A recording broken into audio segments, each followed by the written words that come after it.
Hey guys, today I'm gonna show you how to add the shortcut of a sheet to your drive. But before I do that, I wanna say one thing. Please subscribe, comment, and like our videos because it really helps us grow. Okay?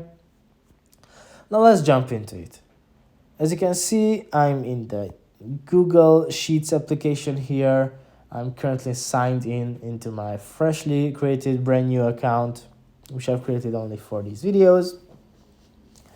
What you're gonna do is click on these three dots right next to your chosen sheet. They are right next to it on the right side. I'm gonna choose this no one. You can choose your own, of course. After that, you wanna scroll down for a bit until you find an option called Add Shortcut to Drive.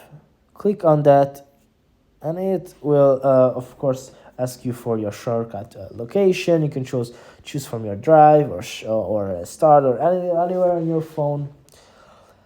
After that, you just hit save and it will be made a shortcut there.